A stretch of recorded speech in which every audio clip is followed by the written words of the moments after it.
Hello everyone. In this video, I'm going to talk about the basics of building a ROS2 workspace, which is essential whenever you're creating a project in ROS2.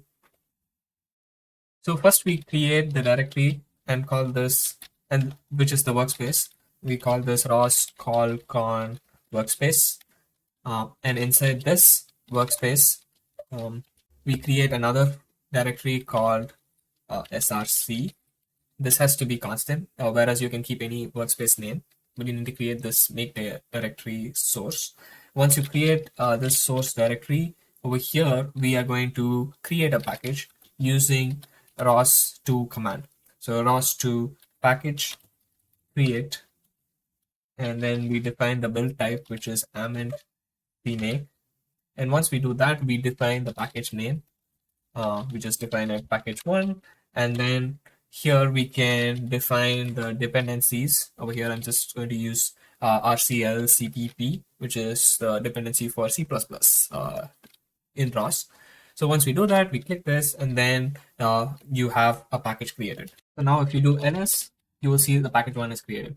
Now you just head back to the root directory, and then we do call con build. This now. So once that's done, the packages, the workspace is created. Now you can see that you have build, install, log, and source. So now I'll just explain briefly what each of them mean. So first, let's start with the workspace. ROS2 workspace is where you organize all of your ROS2 packages, and also where you build them, you test them, and you run them. Next, what is the build? And this contains all the meta details which are related to the package, and it's auto-generated when you do a call con build. Now, when you go to the install, this is one of the most important files, because this is where all the executables of your ROS node are stored. Not only that, it also contains the header files, the messages or services you create, and everything you need for a package to run. And every time you start a package, you will source this file, which automatically gets all the details present inside this folder. Next off is the log file. And in this log file is where you'll have all the details related to your build process and all the errors which took place. And this is an excellent place to look into when you get errors and you want to know the details of it.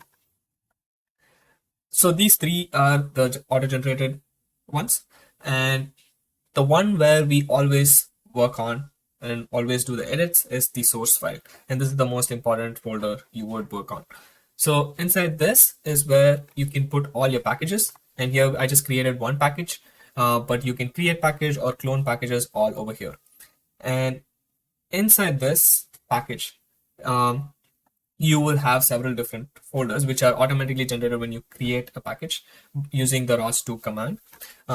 What's there by default is include, source, CMake list, and package XML. So what the source is where all your script goes, all the programs of your project, which is present in that package resides. And then you can create like launch file to include to launch your ROS nodes. And these two files, which are the CMake and package XML, are very important because they contain all the details regarding this particular package. For example, CMake list contains the name of the package. It contains all the dependencies required for this package to run.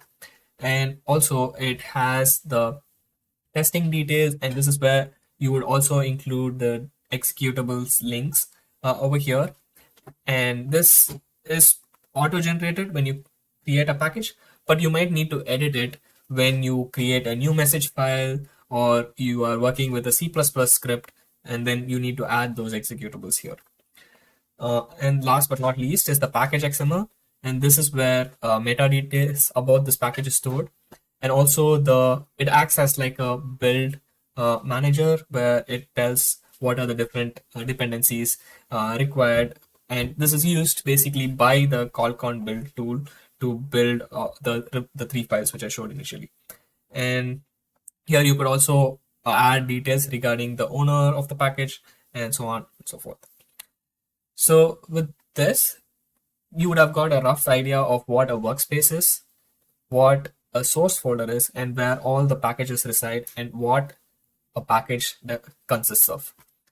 And this is a very good starting point to do any of your projects ahead.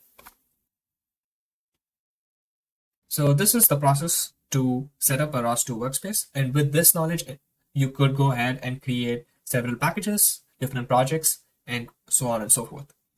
So if you like this content, subscribe to this video and also follow to get weekly robotics related content. Thank you.